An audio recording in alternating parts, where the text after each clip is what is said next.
आज हम सभी लोग जो चर्चा करेंगे एक नए चैप्टर और एक शानदार चैप्टर जिसका नाम है फाइनल अकाउंट विथ एडजस्टमेंट। क्या नाम है? या इसी का मॉडर्न नाम है फाइनेंशियल आपका statement with adjustment. Financial statement with adjustment. देखिए, आप लोगों को final account means financial statement जो है वो दो तरह का पढ़ना है। एक फाइनल अकाउंट विदाउट एडजस्टमेंट और एक फाइनल अकाउंट विथ एडजस्टमेंट। मन में एक बड़ा सा सवाल अभी उठ रहा होगा कि सर व्हाट इज आपका एडजस्टमेंट? एडजस्टमेंट होता क्या है? एडजस्टमेंट क्या है ना? ये सबसे बड़ा आपके मन के अंदर अभी सवाल चल रहा होगा। हम इन सारे सवाल का जवाब देंगे, लेकिन कुछ बातों को पहले नोट करना बहुत जरूरी है। उसके बाद हम एक्सप्लेन करना क्या करेंगे, नॉन स्टॉप, फिर हम उस पर शुरू करेंगे। क्लियर? तो मेरे साथ आप सब लोग पहले क्या करें, नोट करें, उसके बाद हम डिटेल्स में फिर क्या करेंगे, उस पर चर्चा करेंगे। राइट? तो लिखिए, अपने अपने चैप्टर का नाम लिख लीजिए, फाइनल अकाउंट विथ एडजस्टमेंट। बीच में बिल्कुल ना बोला करेंगे।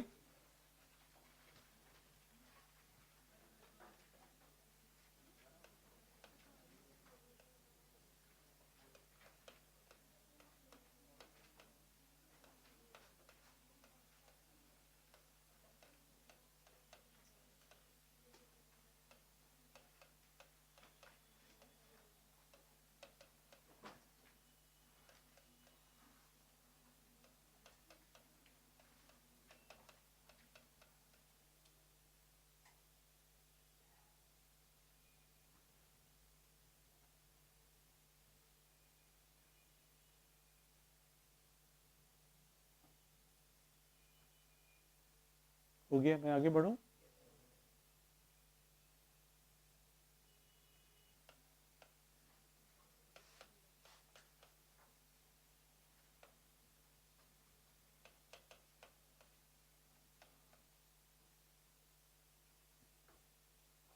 हो गया सभी का? बस लिखने का काम आज समाप्त हो गया। अभी फिलहाल ठीक है। अब मैं बोलना स्टार्ट कर रहा हूं और वहां से आपको सुनना है। देखिए, सबसे पहले आज आप अभी जो पढ़ रहे हैं, आप एक नए चैप्टर जो स्टार्ट करने जा रहे हैं, फाइनल अकाउंट विथ एडजस्टमेंट। लिखना बंद कर दें, ठीक है? Final account with adjustment. सबसे पहला मन में एक बार बार सवाल ये उठ रहा होगा कि सर एडजस्टमेंट मींस होता क्या है? क्या है एडजस्टमेंट? लेकिन एडजस्टमेंट को पूरा डिटेल्स में आपको समझाने और बताने से पहले सबसे पहले आपको फाइनल अकाउंट की बातें आपको पुनः एक बार याद दिलाना होगा, ठीक है? क्योंकि वही सारी चीजें यहां पर भी क्या होंगे, इस्तेमाल होंगे। और जिन बच्चों को कुछ भी यदि याद नहीं है तो आज घर पे वो जाएंगे और आपका फाइनल अकाउंट कम से कम पूरा बेसिक क्या करेगा, उसका अपडेट करेगा। ओके, मैं अभी तो एक बार प्रयास करूंगा कि भाई आपका फाइनल अकाउंट क्या है, क्या हम पढ़ रहे थे, है ना, कैसे उसका ट्रीटमेंट करते थे, ये सारी बातें हम अभी यहाँ पे क्या करेंगे, अपडेट करते हुए हम एक बार क्या करेंगे, बढ़ेंगे। राइट? लेकिन आज का आपका रिवीजन बहुत जरूरी है। जो आपने फाइनल अकाउंट में जितनी सारी बातें, ट्रेडिंग अकाउंट सीखा था, पीएल सीखा था, बैलेंस शीट सीखा था, उससे रिलेटेड आपका टाइप्स ऑफ एक्सपेंडिचर सीखे थे, डायरेक्ट एक्सपेंडिचर कौन होता है, इनडायरेक्ट एक्सपेंडिचर कौन होता है, ट्रेडिंग में अकाउंट में कौन कौन से आइटम जाते हैं, पीएल में कौन कौन से आइटम जाते हैं, बैलेंस शीट में कौन कौन सा आइटम जाता है, एक बार इतनी सारी बातें रिवाइज करना क्या है, जरूरी है। इतनी बातें जो रिवाइज करेगा तो उसका फाइनल अकाउंट विथ एडजस्टमेंट क्या होगा, आपका बहुत बहुत स्ट्रॉन्ग चैप्टर बनेगा। राइट? थोड़ा भी काम चोरी करेगा तो भाई वो काम चोरी जैसा ही कॉन्फिडेंस उसके अंदर क्या होगा, आएगा। सीधी सी बात है। ओके, देखो आपने अभी तक पढ़ा क्या था, आपने अभी तक जो पढ़ा था, देखो मैंने आपका यहां पे कुछ बातें मैंने लिखा है। मैंने आपका जो क्या लिखा है कि देखिए, आप अभी तक जब आप फाइनल अकाउंट पढ़े थे, जिसे हम लोग सिंपल फाइनल अकाउंट के नाम से जानते हैं, या financial statement without adjustment, financial statement without adjustment के नाम से जानते हैं, उसमें आपको बेसिकली क्या दिया गया था, आपने जो ऑर्डर मेंटेन किया था, दिए गए ट्रांजेक्शन से हमने क्या बनाना सीखा था? हम दिए गए बिजनेस ट्रांजेक्शन से हमने क्या बनाना सीखा था? जर्नल। क्या सीखा था? जर्नल। जर्नल से फिर हम लोगों ने क्या सीखा था? लेजर। क्या सीखा था? लेजर। और लेजर से फिर हमने क्या सीखा था? Trial balance. और उसी ट्रायल बैलेंस से क्या बनाए थे? Final account. क्या बनाए थे? Final account. लेकिन इस चैप्टर में एक नई चीजें आपके सामने आएगा।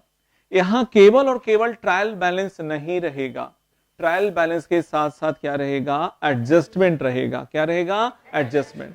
सर एडजस्टमेंट कहां रहता है? ट्रायल बैलेंस के बाहर। ट्रायल बैलेंस के बाहर का मतलब ऊपर भी हो सकता है और नीचे भी हो सकता है। सर ये आपका एडजस्टमेंट होता क्या है सर? ये बार बार मन में अभी अनेक यहाँ पे सवाल उठ रहा है।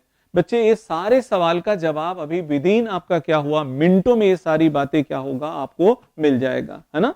लेकिन आपका सीक्वेंस बाय सीक्वेंस। ओके, तो सबसे पहली जहां तक बात है कि सर फाइनल अकाउंट के बारे में एक बार बच्चे मैं आपको याद दिलाना चाहूंगा। याद करिए, जब आप ट्रायल बैलेंस बनाए थे तो ट्रायल बैलेंस में आपने देखा था कि सबसे पहले हम लोग क्या लिख रहे थे? Heads of accounts. क्या लिख रहे थे?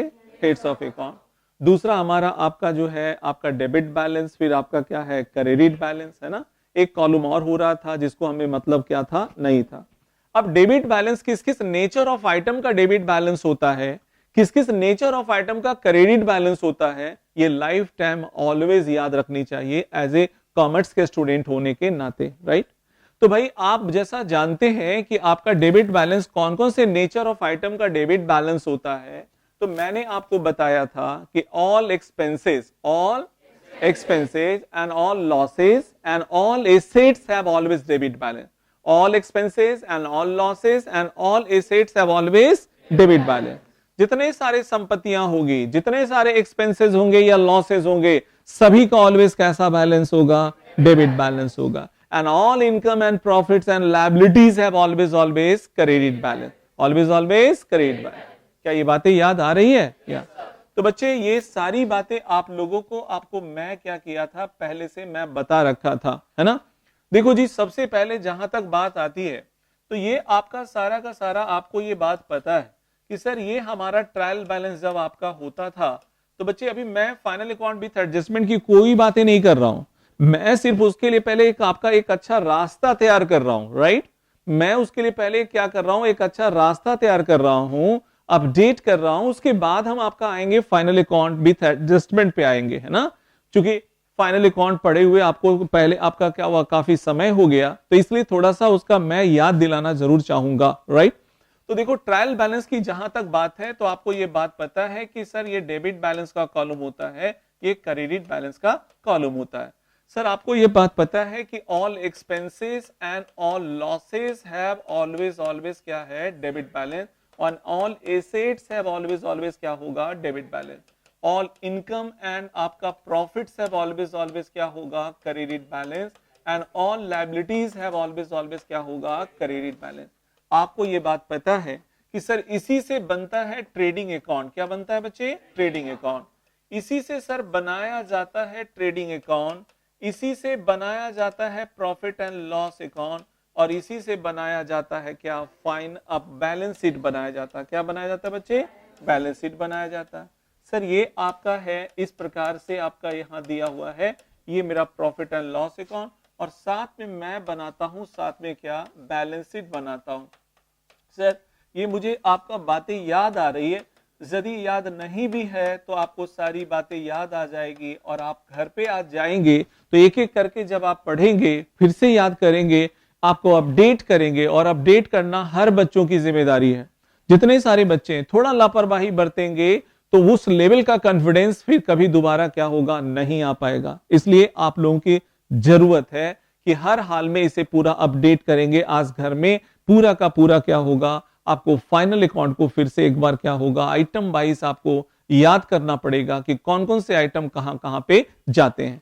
आप याद करिए कि बच्चे देखो सवाल ये उठा सर इसमें कौन कौन से आइटम जाते हैं।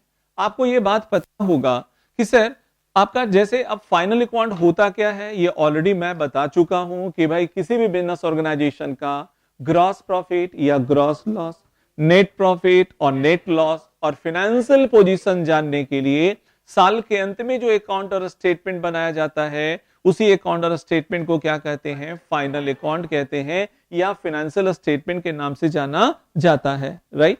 अब सवाल उठा सर आपका, हमारे सवाल में ऑलवेज हमारा ट्रायल बैलेंस दिया हुआ रहेगा, उसी ट्रायल बैलेंस से ट्रेडिंग अकाउंट बनाते हैं, पीएल बनाते हैं और साथ में बैलेंस शीट बनाते हैं। सर कौन कौन से आपका एक्सपेंसेस हमारा ट्रेडिंग में जाएगा, पीएल में जाएगा, बैलेंस शीट में जाएगा, कौन सा आइटम हमारा कहां जाएगा, इसके बारे में आपका सर हमें बताइए, राइट। मैं ऑलरेडी बता चुका हूं लेकिन सारी बातें एक बार मैं अपडेट कर रहा हूं। देखो बच्चे, आपका इस बात को समझाने और बताने के लिए मैंने सबसे पहले आपको बताया था टाइप्स ऑफ एक्सपेंडिचर के बारे में। क्या बताए थे? टाइप्स ऑफ एक्सपेंडिचर के बारे में मैंने कहा था कि सारे आपका एक्सपेंडिचर को मेनली दो कैटेगरी में बांटा जाता है, एक कैपिटल एक्सपेंडिचर और दूसरा रेवेन्यू एक्सपेंडिचर। याद आ रहा होगा कि those expenditure which are recurring in nature is called आपका which are recurring in nature is called revenue expenditure, और those expenditure which are non recurring in nature is called capital expenditure। इसके सारे videos क्या है, uploaded है, right. आप यदि आपका चाहते हैं कि आप पूरी की पूरी बात घंटा 2 घंटा आपका 3 घंटा समय दे करके सारा थ्योरी एक बार सुनना चाहते हैं तो आपके ऐप पे ये सारा वीडियोस क्या है, अपलोडेड है ना। फाइनल अकाउंट का सारा वीडियोस क्या है, अपलोडेड है। आप 2 से 3 घंटा समय दे करके क्या होंगे, वो सारी बातें आप एक बार जब सुन लेंगे तो हर बातें आपके दिमाग में घूमना क्या होगा, शुरू हो जाएगा, राइट। तो बच्चे मैंने आपको बताया कि those expenditure which are recurring in nature is called revenue expenditure, और those expenditure which are non recurring in nature is called capital expenditure. यानी वैसे खर्चे जो हमारे बिजनेस में बार बार रिपीट हो रहा हो तो वैसे एक्सपेंडिचर को कहा जाता है रेवेन्यू एक्सपेंडिचर, और वैसे एक्सपेंडिचर जो हमारे बिजनेस में बार बार रिपीट नहीं होता है तो वैसे एक्सपेंडिचर को क्या कहा जाता है, कैपिटल एक्सपेंडिचर। जैसे फॉर एग्जांपल आप जितने सारे संपत्तियां खरीदेंगे आपका वो सारी संपत्तियां रिपीटिंग नेचर का नहीं होता है। जैसे आपने परचेज ऑफ ट्रक्स किया, परचेज ऑफ मैशनरी किया, परचेज ऑफ टेक्नोलॉजी किया, परचेज ऑफ आपका लैंड एंड बिल्डिंग किया, है ना। ऐसा नहीं है कि मैं आज लैंड एंड बिल्डिंग परचेज किया तो अगला दिन भी खरीदना पड़ेगा, हमने आज ट्रक्स खरीदे तो अगला दिन भी खरीदना पड़ेगा, नहीं। हमने मशीन खरीदी तो अगला दिन हर दिन खरीदना पड़ेगा, हर महीना खरीदना पड़ेगा, ऐसी बात क्या है, नहीं है, राइट। तो ऐसे हमारे एक्सपेंडिचर जो है ये नॉन रेकरिंग इन नेचर कहा जाता है, और ऐसे एक्सपेंडिचर को ही कैपिटल एक्सपेंडिचर कहा जाता है। लेकिन वैसे एक्सपेंडिचर जो बार बार रिपीट होता रहता है, जैसे हम सैलरी दे रहे हैं, सैलरी है, वेजेस है, रेंट है, कमीशन है, इलेक्ट्रिक बिल है, टेलीफोन बिल है, इंश्योरेंस प्रीमियम, एडवर्टीजमेंट है, ऑडिट फी है, ये सब आपका इस महीना हमने दिया तो अगला महीना भी देना पड़ेगा, ये कोई कहने की जरूरत नहीं है। आप इस महीने अपने स्टाफ को सैलरी दिया तो अगला महीना क्या होगा, देना पड़ेगा। इस महीना मकान मालिक को रेंट दिया तो अगला महीना देना पड़ेगा। इलेक्ट्रिसिटी बिल दिया तो आपको क्या होगा, देना पड़ेगा। इसका नेचर ही ऐसा है, राइट। आज खाना खाएंगे तो कल क्या होगा, खाना पड़ेगा। ऐसा नहीं कि आप नहीं खाएंगे सर, आपका 2-4 दिन तो हम लोग खींच ही सकते हैं। अरे भैया नेचर है इसका, आज यानी कि आप खाएंगे तो कल खाना ही पड़ेगा। क्या बात समझ में आ रही है? इस महीने का रेंट आपने दिया तो रेंट देना ही पड़ेगा। आपने मजदूर से आप काम लिया, आज काम लिया तो आपको आज देना पड़ेगा, कल काम लिया तो कल देना पड़ेगा। बात समझ में आ रही है? तो ऐसे नेचर ऑफ एक्सपेंसेस को कहा जाता है रेवेन्यू एक्सपेंडिचर। रेवेन्यू एक्सपेंडिचर को भी मेनली 2 कैटेगरी में बांटा जाता है, एक डायरेक्ट एक्सपेंडिचर और दूसरा indirect expenditure. Those expenditure which are related to purchase of goods is called direct expenditure, और those expenditure which are related to selling and distribution, management and administration is called क्या होगा, indirect expenditure। आपको ये बात पता है कि sir इस एक्सपेंडिचर को 2 हिस्सों में बांटा जा सकता है, डायरेक्ट एक्सपेंडिचर और कौन सी, इनडायरेक्ट एक्सपेंडिचर। जितने सारे डायरेक्ट एक्सपेंडिचर होगा ट्रेडिंग अकाउंट के कहां आएगा, डेबिट साइड में। ट्रेडिंग अकाउंट के कहां आएगा, डेबिट साइड में आएगा। और जितने सारे हमारे इनडायरेक्ट एक्सपेंडिचर होगा वो प्रॉफिट एंड लॉस अकाउंट के कहां जाएगा, डेबिट साइड में जाएगा। आपका इनडायरेक्ट एक्सपेंडिचर का मतलब those expenditure which are related to selling and distribution, management and administration is called क्या होगा, indirect expenditure is called indirect expenditure. क्या यहां तक क्लियर है? या मैं अब देखो इनकम भी जो है वो 2 कैटेगरी में हो जाता है, एक डायरेक्ट इनकम और दूसरा इनडायरेक्ट। डायरेक्ट इनकम जो है आपका डायरेक्ट सेल को, सेल्स आप जो करते हैं वो हमारा डायरेक्ट इनकम में आता है। क्या आता है, डायरेक्ट इनकम में। तो हमारा आपका ये जो डायरेक्ट इनकम है मतलब बाई हमारा क्या होगा, सेल्स होगा, और माइनस आपका सेल्स क्या होगा, रिटर्न होगा। तो ये हमारा डायरेक्ट इनकम है। और एक दूसरा आइटम तो केवल और केवल कौन सा होता है, क्लोजिंग स्टॉक। क्या होता है, क्लोजिंग स्टॉक। तो डायरेक्ट इनकम सब हमारा कहां जाएगा, ट्रेडिंग अकाउंट के क्रेडिट साइड में, और जितने सारे इनडायरेक्ट इनकम होंगे, interest receive, commission receive, discount receive, है ना, ये सब interest on investment, interest on आपका क्या होगा, इंटरेस्ट रिसीव, ओके, तो सबका सब हमारा पीएल अकाउंट के कहां जाएगा, क्रेडिट साइड में, पीएल अकाउंट के कहां, क्रेडिट साइड में। इनडायरेक्ट आपका इनकम जो होंगे सब पीएल अकाउंट के कहां जाएगा, क्रेडिट साइड। सर लॉसेज, जितने सारे लॉसेज होते हैं सब आपका लॉसेज आपका कहां जाता है, प्रॉफिट एंड लॉस अकाउंट के कहां, डेबिट साइड में जाता है, कहां जाता है, डेबिट साइड में। और जो भी प्रॉफिट्स होता है पीएल अकाउंट के कहां जाता है, क्रेडिट साइड में जाता है, राइट। तो जितने सारे ये चारों आइटम या तो ट्रेडिंग में जाता है या तो प्रॉफिट एंड लॉस में जाता है, ओके। तो ये आप इसका नेचर समझे। अब बचा हमारे पास एसेट्स और लायबिलिटी, ये सारे एसेट्स एंड लायबिलिटीज को हम कहां डालेंगे, बैलेंस शीट में।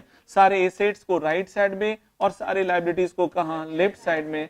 और इस प्रकार से जब हम बनाते थे और दोनों साइड जब हमारा इक्वल होता था तो हम लोग समझते थे कि हमारा सवाल क्या है, सही है। और इस बात को सही कैसे होता था, इस बात को प्रूफ मैंने करके दिखाया था, कहां, अकाउंटिंग इक्वेशन में। कहां, अकाउंटिंग इक्वेशन में, कि पूरी दुनिया में, पूरे वर्ल्ड में जितने सारे बिजनेस ऑर्गेनाइजेशन है, सभी का ऑलवेज एसेट्स और ऑलवेज लायबिलिटीज क्या होगा, बराबर होगा। क्या होगा, बराबर होगा। इसी कंसेप्ट्स के कारण क्या होते हैं, बैलेंस शीट हमारा ऑलवेज क्या होता है, इक्वल होता है, बराबर होता है। क्या बात समझ में आ रही है या? तो बच्चे ये मैंने जो भी सारी बातें कही वो ऑलरेडी ये सारी बातें मैं आपको पढ़ा रखा हूं, लेकिन चूंकि मुझे यहाँ पे फाइनल अकाउंट विथ एडजस्टमेंट में ये सारी बातें मुझे आवश्यकता थी, इसलिए मैंने पहले एक बार क्या किया, अपडेट कर लिया। क्या किया, अपडेट कर लिया। एक बात बच्चे ऐसा समझो कि हमारे सवाल में सर ये आपका रहता था, ये ट्रायल बैलेंस के आपका ट्रायल बैलेंस रहता था, उसी से हम ट्रेडिंग अकाउंट, पीएल अकाउंट और बैलेंस शीट बनाते थे, याद है? बोलो। अब देखो हमारा एक आइटम केवल बाहर रहता था, बाकी सारे आइटम अंदर रहते थे कि नहीं? और एक केवल आइटम आपका बाहर कौन होता था, क्लोजिंग स्टॉक। अरे कौन रहता था, क्लोजिंग स्टॉक रहता था। और मैंने आपको बात पता है कि क्लोजिंग स्टॉक का आपका दो जगह मिल सकता है। कितने जगह, दो जगह, एक ट्रायल बैलेंस के अंदर और एक ट्रायल बैलेंस के बाहर। ट्रायल बैलेंस के अंदर मिलता था, उसका ट्रीटमेंट सिर्फ कितने जगह, एक जगह। कहां, बैलेंस शीट के कहां, एसेट साइड में, बैलेंस शीट के। और यदि आपका बाहर मिलता था तो बाहर मिलता था, उसी को हम लोग एडजस्टमेंट आइटम कहते हैं। क्यों कहते हैं, सारे सवाल का जवाब अभी क्या होगा, मिलेगा, राइट। लेकिन बच्चे ये बाहर जो आपका आइटम होता था उसका ट्रीटमेंट कितने जगह होता था, दो जगह। एक आपका ट्रेडिंग अकाउंट के कहां, क्रेडिट साइड में, और दूसरा कहां, बैलेंस शीट के एसेट साइड में। आपका ये दो जगह क्यों होता है, यही सवाल का जवाब आज मिलना बाकी है। आज इसी सवाल का जवाब क्या होगा, मिलने वाला है ना। तो मतलब ये कह दूं, मैं कंक्लूजन निकाल दूं कि आपका बच्चे जो ट्रायल बैलेंस के अंदर जितने सारे आइटम होंगे, ध्यानपूर्वक अब आपका फाइनल अकाउंट विथ एडजस्टमेंट की ओर हम बढ़ रहे हैं, है ना। तो बच्चे फाइनल यहां तक क्लियर है ना, मन शांत है ना, एक्टिव है ना दिमाग, हाँ ठीक है। तो मैं आपका ये कह रहा हूं कि बच्चे अब तक आपने क्या देखा, आपने अंत आपका ये देखा कि जितने सारे ट्रायल बैलेंस के अंदर आइटम होगा उसका ट्रीटमेंट सिर्फ और सिर्फ कितने जगह होगा, एक जगह होगा। या तो ट्रेडिंग में होगा, या तो पीएल में होगा, या तो बैलेंस शीट में होगा। लेकिन जो भी हमारा आपका ट्रायल बैलेंस के बाहर एडजस्टमेंट आइटम होगा उसका ट्रीटमेंट ऑलवेज कितने जगह होगा, दो जगह होगा। कुछ कुछ आइटम का तीन जगह भी होता है, लेकिन अभी आप जान लीजिए केवल कितने जगह, दो जगह होता है। क्या ये बात समझ में आ रही है? तो यहां से एक बात सामने आई केवल कि ट्रायल बैलेंस के अंदर जितना सारा आइटम होगा उसका ट्रीटमेंट आपका सिर्फ और सिर्फ कितने जगह होगा, एक जगह, या तो ट्रेडिंग में, या तो पीएल में, और या तो क्या होगा, बैलेंस शीट में। लेकिन बच्चे जो हमारा बाहर रहेगा उसका ट्रीटमेंट ऑलवेज और ऑलवेज कितना होगा, दो जगह होगा, या तो ट्रेडिंग और प्रॉफिट एंड लॉस अकाउंट में, और दूसरा कहां, बैलेंस शीट में। क्या है, कैसे है, ये सारी बातें अभी हम लोग अब क्या करेंगे, चर्चा करेंगे। ओके, तो मैं अब आपको लेके चलता हूं फाइनल अकाउंट विथ एडजस्टमेंट की ओर लेके चलता हूं। आइए, तो सबसे पहले बच्चे अब final account with adjustment. Sir वह आपका बार बार सर मन में एक मेरे सवाल उठ रहे हैं कि सर एडजस्टमेंट का मतलब होता क्या है, एडजस्टमेंट क्या है। ये सारी बातें बच्चे आप पहले सुने और समझें। ओके, मैं थोड़ा सा प्रैक्टिकल सिचुएशन आपके सामने रख रहा हूं। क्या आप लोग बिजनेसमैन हैं? बिजनेसमैन है, आप लोग बिजनेसमैन हैं, ठीक है। तो आप जैसा कि मालूम है कि आपके बिजनेस में जितने सारे डे टू डे मैं जैसा बोलता जाऊंगा आप उस पर रिएक्ट करते जाएंगे, राइट। आप बताओ, आप लोग क्या बिजनेसमैन हैं? आपके बिजनेस में सुबह से शाम तक सैकड़ों हजारों ट्रांजैक्शन होते हैं या नहीं होते? ऑलवेज अपने आप को एक बड़ा बिजनेसमैन समझिएगा, है ना, कोई छोटा मोटा बिजनेसमैन मत समझिएगा, रियल। ओके, तो भाई आप एक बड़े बिजनेसमैन हैं, तो आपके बिजनेस में सुबह से शाम तक सैकड़ों हजारों ट्रांजेक्शन होते हैं या नहीं होते? क्या सारे ट्रांजेक्शन को आप याद रखते हैं क्या? तो इसे कहां रिकॉर्ड करते हैं? कहां? जर्नल में। कहां रिकॉर्ड करते हैं? जर्नल में रिकॉर्ड करते हैं। जर्नल से फिर आप लोग क्या बनाते हैं? लेजर से फिर क्या बनाते हैं? ट्रायल बैलेंस से क्या बनाते हैं? हर बिजनेसमैन फाइनल अकाउंट बनाएगा। जब तक फाइनल अकाउंट नहीं बनाएगा, जब तक यही बात पता नहीं चलेगा कितना नेट प्रॉफिट हुआ, कितना नेट लॉस हुआ।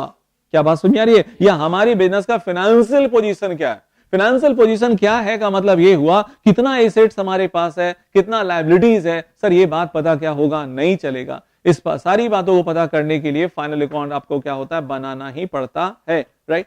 तो अब जरा सोचो कि भाई अब फाइनल अकाउंट विथ एडजस्टमेंट क्या है, इसी बात पे हम अभी आपको फोकस करने जा रहे हैं, है ना।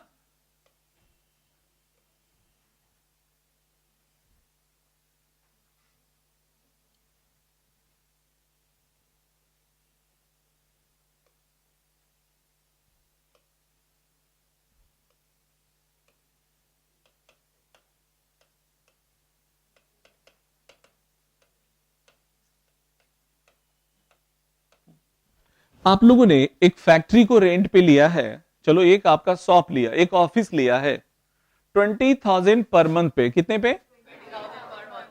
आप प्रैक्टिकल सिचुएशन देखिएगा और प्रैक्टिकल सिचुएशन के हिसाब से आपका मुझे जवाब दीजिएगा भी, ठीक है। आप लोगों ने एक ऑफिस को लिया है 20,000 रुपीज पर मंथ पे, आपने रेंट पे लिया। पूरे बताओ 12 महीने का रेंट कितना हुआ? जो बच्चे गूंगे बन जाते हैं तो थोड़ा सा दिमाग को एक्टिवेट करके रखिए, है ना। ये कोई बड़ा सवाल मैंने नहीं पूछा था कि 20,000 रुपया पर मंथ आपका रेंट है, पूरे 12 महीने का रेंट कितना हुआ? कितना हुआ? 2,40,000 रुपया हुआ, है ना। तो देखो आपका ये जो हमारा है पूरे 12 महीने का जो रेंट हुआ 2 लाख कितना हुआ? 40,000 रुपया। लेकिन आपने अभी तक केवल और केवल रेंट जो दिया है 2 लाख रुपया। कितना दिया? कितना दिया?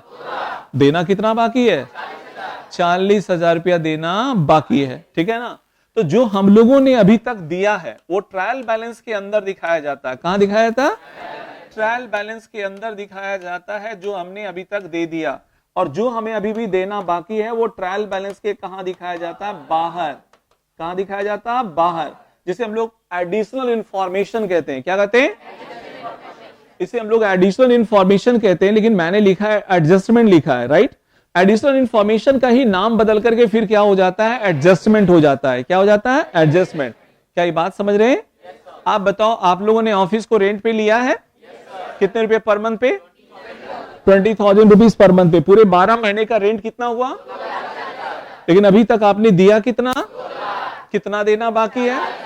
जो आपका ऐसे आपका जो हमें आपका कहता है, तो ऐसे एक्सपेंडिचर को कहते हैं आउटस्टैंडिंग एक्सपेंडिचर। क्या कहते हैं? रेंट देना रहेगा तो आउटस्टैंडिंग रेंट, कमीशन देना रहेगा आउटस्टैंडिंग कमीशन, इलेक्ट्रिक बिल रहेगा तो आउटस्टैंडिंग इलेक्ट्रिसिटी बिल।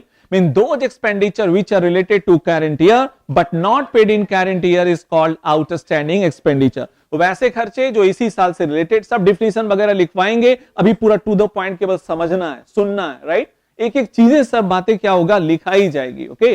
तो भाई सबसे पहला जहां तक मैं बताऊं कि आप देखो बच्चे, कहता है कि भाई हमारा आपका यहां मैंने कहा कि हमें 2,40,000 देना था, लेकिन मैंने कितना दिया? कितना दिया? तो जो मैंने दिया वो कहां रहेगा? ट्रायल बैलेंस के अंदर। कहां रहेगा? ट्रायल बैलेंस के अंदर। जो मुझे देना बाकी है वो ट्रायल बैलेंस के कहां रहेगा? बाहर। ओके, जो देना बाकी है वो हमारा बोलेंगे आउटस्टैंडिंग एक्सपेंडिचर। क्या बोलेंगे?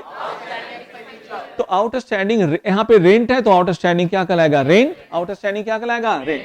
तो नंबर 1 में सबसे पहला हमारा हो जाएगा आउटस्टैंडिंग, आपका क्या होगा? रेंट। कितना रुपया? 40,000 रुपया। चलो अब दूसरा एग्जांपल मैं देने जा रहा हूं।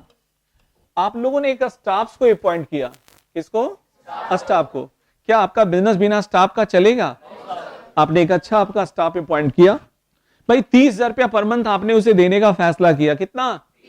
30,000 पर मंथ आपने देने का फैसला किया, है ना। पूरे बताओ एक साल का सैलरी कितना होता है?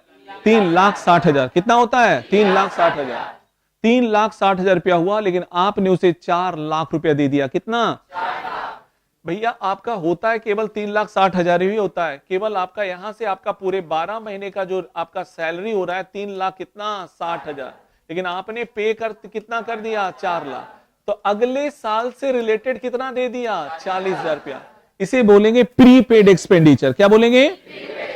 तो those expenditure which are related to next year but paid in current year is called prepaid expenditure. वैसे खर्चे जो अगले साल से रिलेटेड है लेकिन मैंने अभी ही दे दिया, तो वैसे एक्सपेंडिचर को क्या कहा जाता है? Prepaid expenditure. क्या कहा जाता है? फिर से मैं बताता हूं। आप बताओ, आप लोगों ने क्या स्टाफ को अपॉइंट किया है? ये पहला पॉइंट दिमाग में है ना? ओके, दूसरा, अब बताइए आप लोगों ने स्टाफ अपॉइंट किया है? कितना रुपया पर मंथ पे? पूरे 1 साल का सैलरी कितना हुआ? कितना हुआ? आपने कितना दिया? 4 लाख रुपया दिया। मैंने एक लाइन बोला था कि जो मैंने दिया या जो मैंने लिया वो ट्रायल बैलेंस के कहां रहेगा? अंदर, और जो मुझे देना बाकी है या जो मुझे लेना बाकी है वो ट्रायल बैलेंस के बाहर। क्लियर? तो मैंने अभी सैलरी के रूप में कितना दिया? कितना दिया? 4 लाख रुपया मैंने दिया, तो ये 4 लाख रुपया मेरा यहां हो गया, लेकिन मैंने अगले साल से रिलेटेड मैंने दे दिया है, वो आपका प्रीपेड क्या हो जाएगा? सैलरी। वो कितना बचे? अच्छा, ये भी संयोग से आपका हो गया इतना ही। चलो मैं तो थोड़ा सा मैं आपका अमाउंट बदल देता हूं जी, 40,000 रुपया पर मंथ पे रख लेते हैं। कितने पे? तो पूरे 12 महीने का कितना हो जाएगा? 4,80,000 रुपया। कितना? कितना? लेकिन मैंने उसे दे दिया 5 लाख। कितना दिया? कितना एडवांस दे दिया? 20,000। That is prepaid salary. कितना हो जाएगा? 20। ये मैंने आपका आपका क्या करूं मैं 5 लाख कर देता हूं। कितना? 5 लाख। क्या कोई प्रॉब्लम? तो ये आपका 5 लाख आपका हो गया, मैंने दे दिया। तो बताओ बच्चे, अगले साल से रिलेटेड मैंने कितना एडवांस दे दिया? 20,000 रुपया। कोई प्रॉब्लम? No sir. तो मैंने आपका एक प्रीपेड का एग्जांपल दे दिया, एक आउटस्टैंडिंग का एग्जांपल दे दिया।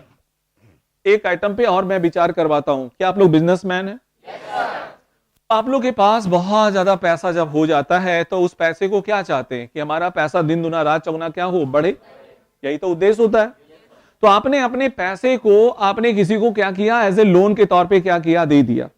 लोन के तौर पे दिया तो क्या मुफ्त में दिया? क्या आपने लोन देते समय जिसको लोन दिया आपने उसे कहा कि भैया देखो, हम आपका 15% के रेट से इंटरेस्ट तुमसे लेंगे। कितना परसेंट?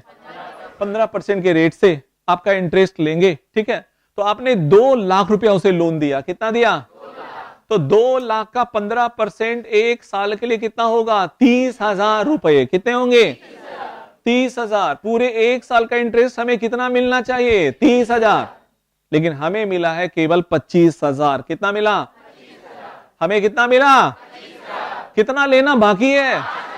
5,000 रुपया अभी भी लेना बाकी है। ओके, तो जो मुझे मिल चुका है ये हमारा इंटरेस्ट, हमारा जो है रिसीव जो हुआ है वो बच्चे कितने का? 25,000 रुपए का, और मुझे अभी भी लेना बाकी है। उसे बोलेंगे एक्रूड रेंट। क्या बोलेंगे? Accrued rent, sorry accrued interest. Accrued interest बोलेंगे। एक्रूड आपका क्या होगा? इंटरेस्ट। एक्रूड आपका बोलेंगे इंटरेस्ट, बोलेंगे एक्रूड इंटरेस्ट। कितने रुपए का? 5,000। चलो, इतना बात समझ रहे हैं? ठीक है, अब देखिए फिर से एक बार फिर से अपडेट करा देते हैं। बोलो, पहला आइटम, आपने एक ऑफिस को रेंट कितना पे लिया था? 20,000 रुपया। पूरे 12 महीने का रेंट कितना हुआ? आपने कितना दिया?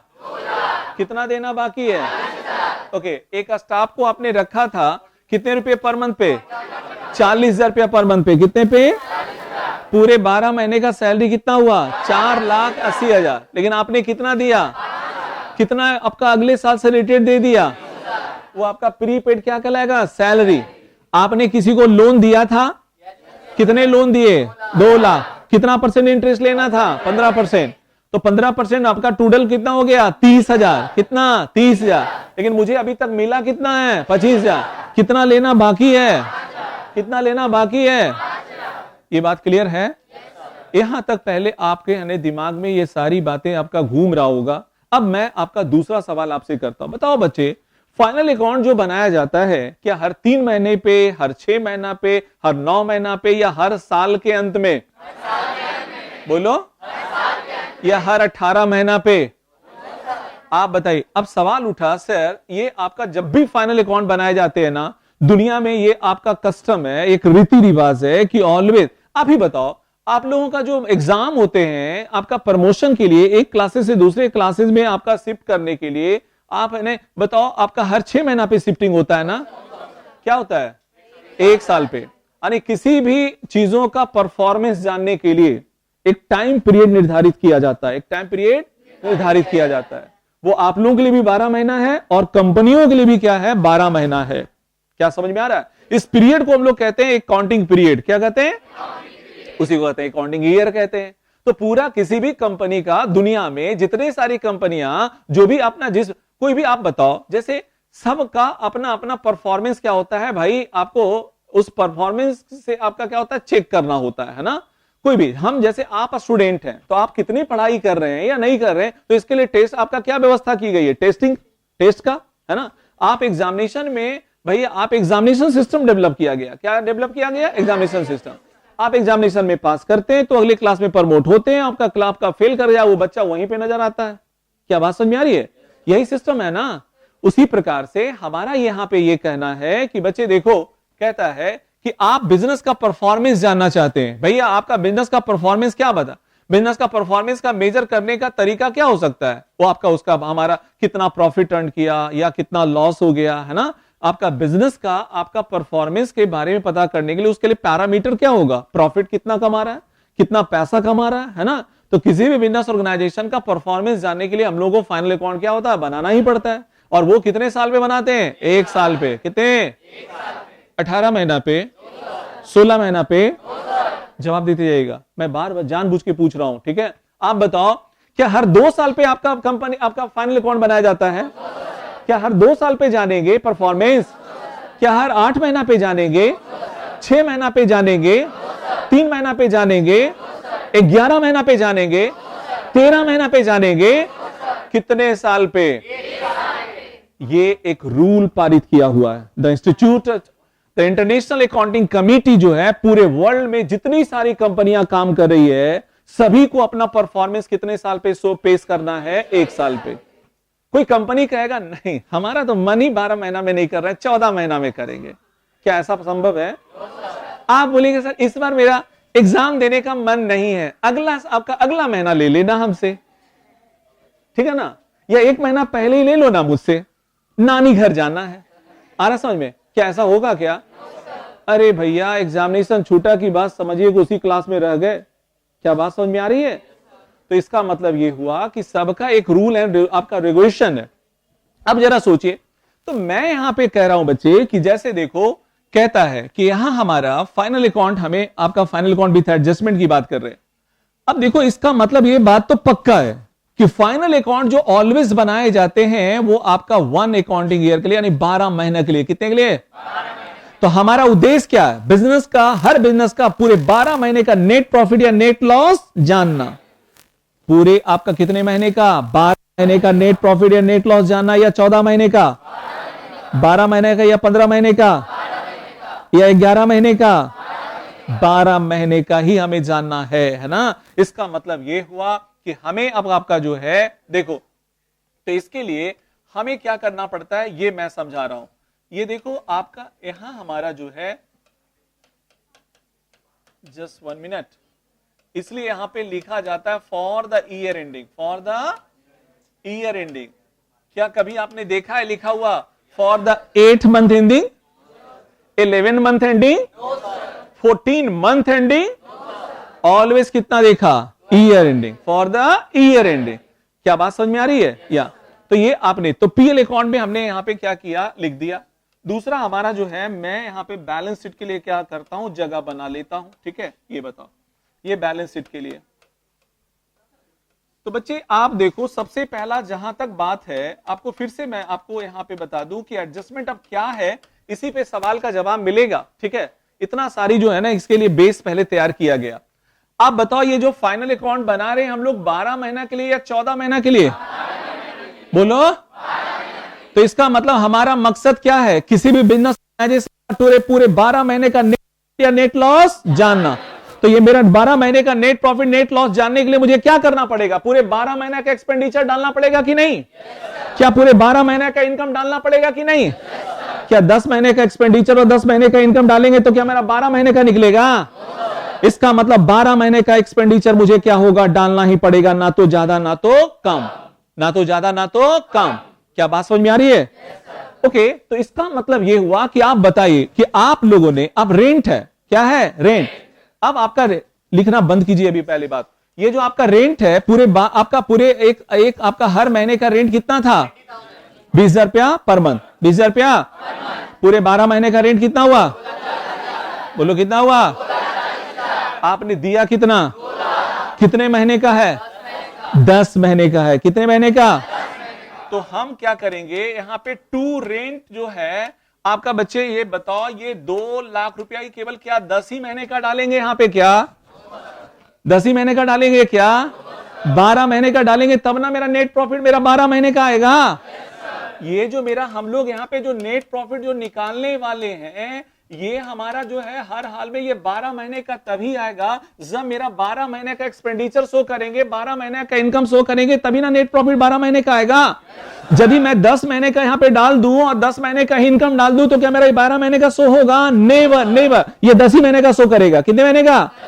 तो मेरा उद्देश्य ही हमारा क्या होगा? गलत हो जाएगा ना। हमारा उद्देश्य फाइनल अकाउंट बनाने का क्या है? पूरे 12 महीने का नेट प्रॉफिट नेट लॉस जानना ना।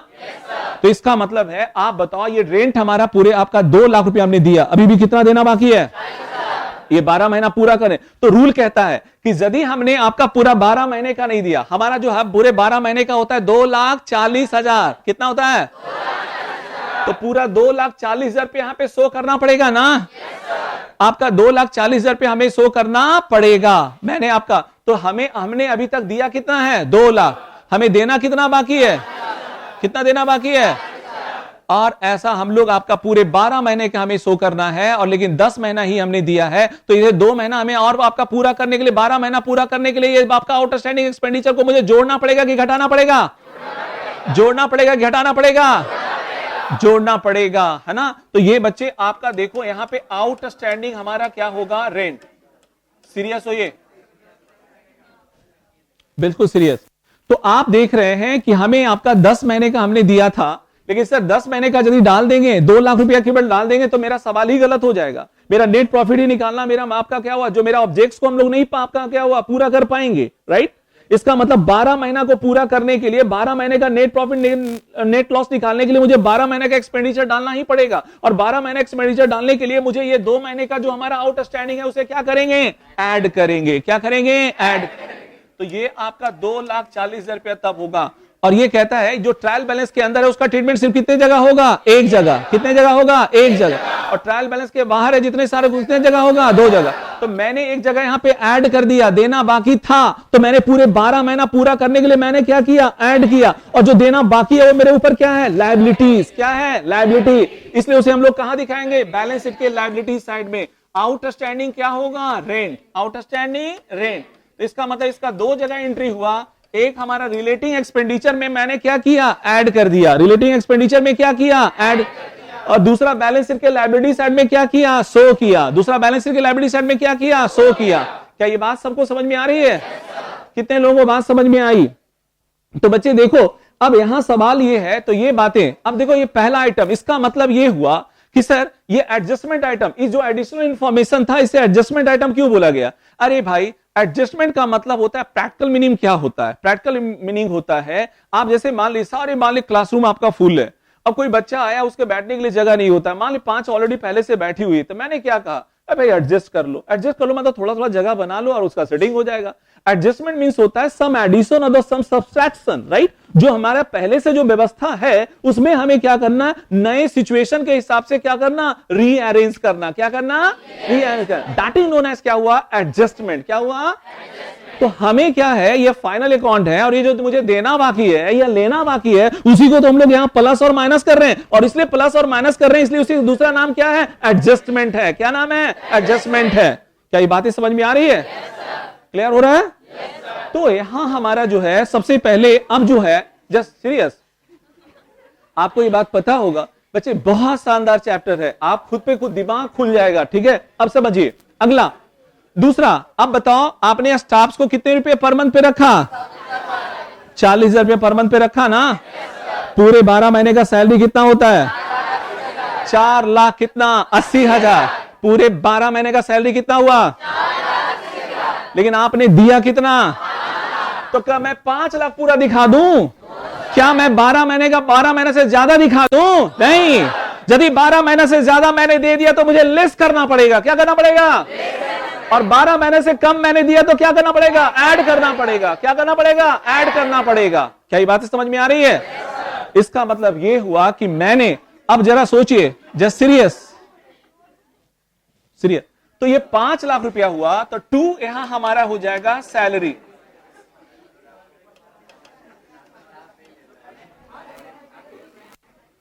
To salary. अब बताओ, ये हमने 5 लाख रुपया, अब ये प्रीपेड जो सैलरी है, प्रीपेड सैलरी को मुझे पूरे 12 महीना ही दिखाना है, 4,80,000 रुपया ही दिखाना है। ये मैंने 5 लाख तो हमारा 12 महीना से ज्यादा हो जा रहा है ना। लेकिन 12 महीना ही दिखाना, तो यदि मैंने ज्यादा दे दिया तो क्या होगा? घटाना पड़ेगा। कम दिया तो ऐड करना पड़ेगा। तो इसका मतलब मैं यहां पे प्रीपेड सैलरी को प्लस करूंगा या माइनस? अपने आप जवाब आएगा, इनर वॉइस आएगा। बात समझ में आ रही है? किसको प्लस करो, किसको माइनस करो। तो यहां हमें क्या करना पड़ेगा? प्रीपेड सैलरी को क्या करेंगे? आपका माइनस करेंगे। 20,000 रुपया। कितना? 20,000। और ये कितना होगा? 4,80,000। 4 लाख। और मैंने 20,000 रुपया जो एडवांस दे दिया है, वो मेरे लिए एसेट्स है या लायबिलिटीज? एसेट्स है। तो बैलेंस शीट के कहां जाएगा? एसेट साइड में। प्रीपेड उसे क्या बोलेंगे? सैलरी। Prepaid salary. क्या ये बातें समझ में आई? ओके, ये दूसरा आइटम के बारे में सीखा। तीसरा आइटम, सर आप बताओ, आपने लोन कितना दिया था? कितना दिया था? कितना % इंटरेस्ट लेने का? पूरे आपका 1 साल का इंटरेस्ट कितना हुआ? 30,000। पूरे आपका मेहनत का 1 साल का इंटरेस्ट हुआ कितना? 30,000। लेकिन अभी तक मिला कितना है? कितना मिला? तो लेना बाकी कितना है? तो लेना बाकी है, तो उसे क्या करना पड़ेगा? ऐड करना पड़ेगा। मुझे 12 महीने का दिखाना पड़ेगा ना। ना तो ज्यादा ना तो 12 महीने से ज्यादा मिल गया तो लेस करना पड़ेगा, कम मिला तो ऐड करना पड़ेगा। क्या बात समझ में आ रही है? ओके, तो बाई आपका जो है इंटरेस्ट जो है टोटल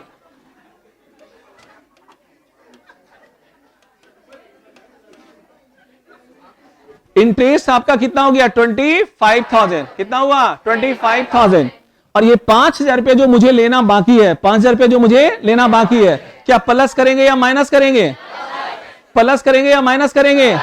प्लस करेंगे। तो इसे एक्रूड इंटरेस्ट जो है वो 5,000 रुपया हम क्या करेंगे? ऐड करेंगे। ये पूरे कितने हो जाएंगे? 30,000 रुपया। और 5,000 रुपया मुझे लेना बाकी है, तो मेरे लिए एसेट्स है या लायबिलिटीज? क्या है? एसेट। इसलिए एक्रूड इंटरेस्ट को हम लोग यहां क्या करेंगे? दिखाएंगे। एक्रूड इंटरेस्ट कितना हो जाएगा? 5,000। कितना? 5,000। कितना होगा? 5,000। क्या ये बात समझ में आ रही है? तो बच्चे कहता है कि sir what is adjustment? Serious. तो एडजस्टमेंट है क्या? तो मैंने क्या लिखा? पहला लाइन में लिखा सम एक्सपेंसेस, और आपका सम एक्सपेंसेस और income which are related to current year but not paid और रिसीव इन करंट ईयर। यानी बहुत सारे प्रैक्टिकल लाइफ में जब बिजनेसमैन बनिएगा तो बहुत सारे ऐसे एक्सपेंडिचर होंगे जो हमारा करंट ईयर से रिलेटेड होगा, लेकिन हम करंट ईयर में दे नहीं पाते हैं या करंट ईयर में ले नहीं पाते हैं। ओके, तो ऐसे टाइप के एडिशनल इंफॉर्मेशन को ही क्या कहते हैं? एडजस्टमेंट कहते हैं। और जो आपका जो मैंने दे दिया या जो मैंने ले लिया वो ट्रायल बैलेंस के अंदर, और जो मुझे देना बाकी है या लेना बाकी है वो ट्रायल बैलेंस के बाहर। और इसी जो आपका बाहर रहता है वो उसे कहते हैं क्या? एडजस्टमेंट आइटम कहते हैं। क्यों एडजस्टमेंट आइटम कहा जाता है? इसलिए क्योंकि इसी में से हमें किसी को प्लस करना पड़ता है तो किसी को माइनस करना पड़ता है। क्या ये बातें समझ में आई? तो ये इसलिए इसको एडजस्टमेंट आइटम के नाम से जानते हैं, या एडिशनल इंफॉर्मेशन कहा जाता है। ये हमारा ट्रायल, जनरली आपको क्या होगा? ट्रायल बैलेंस के नीचे ही मिला करेगा, लेकिन कभी कभी ट्रायल बैलेंस के क्या होगा? ऊपर भी रह सकता है, तो वो भी हमारा एडिशनल इंफॉर्मेशन कहा जाता है। जितने सारे हमारे ट्रायल बैलेंस के अंदर रहेगा उसका ट्रीटमेंट जनरली कितने जगह होगा, एक जगह, या तो ट्रेडिंग में हो, या तो पीएल में हो, या तो बैलेंस शीट में हो। लेकिन जब एडिशनल इंफॉर्मेशन में रहेगा, एडजस्टमेंट आइटम के रूप में रहेगा, तो उसका ट्रीटमेंट जनरली कितने जगह होगा, 2 जगह होगा, राइट। कुछ आइटम का 3-3 जगह होता है, वो बाद की बात है। 99% केसेस में ऑलवेज कितने जगह होगा, 2 जगह, या तो ट्रेडिंग में होगा, या तो पीएल में, और दूसरा कहां होगा, बैलेंस शीट। क्या ये बात समझ में आ रही है? तो इसका मतलब यह हुआ कि बच्चे हमारा मकसद क्या है। हम लोग क्या करते हैं भाई, आपका सर एडजस्टमेंट में आपको ये बात पता हो गया कि सर हमारा मकसद ऑलवेज है पूरे 12 महीने का नेट प्रॉफिट और नेट लॉस को क्या करना, जानना, ना तो ज्यादा ना तो। क्या 11 महीने के लिए हम लोग फाइनल अकाउंट बनाते हैं क्या? क्या 11 महीने का नेट प्रॉफिट नेट लॉस जानना चाहेंगे क्या? क्या 13 महीने का जानना चाहते हैं क्या? क्या 8 महीने का जानना चाहते हैं क्या? नहीं। तो इसका मतलब 12 महीने का नेट प्रॉफिट मेरा तभी आएगा जब मेरा 12 महीने का एक्सपेंडिचर डालेंगे या 12 महीने का इनकम डालेंगे, ना तो ज्यादा ना तो कम। यदि मैंने कम दिया है तो मुझे 12 महीना पूरा करने के लिए क्या करना पड़ेगा, ऐड करना पड़ेगा। और यदि आपका मैंने ज्यादा दे दिया है तो क्या करना पड़ेगा, लेस करना पड़ेगा। ज्यादा मुझे 12 महीने से ज्यादा इनकम आ गया है तो क्या करना पड़ेगा, लेस करना पड़ेगा। कम आया होगा तो क्या करना पड़ेगा, ऐड करना पड़ेगा। क्या ये बातें सबको समझ में आई? कितने लोगों को समझ?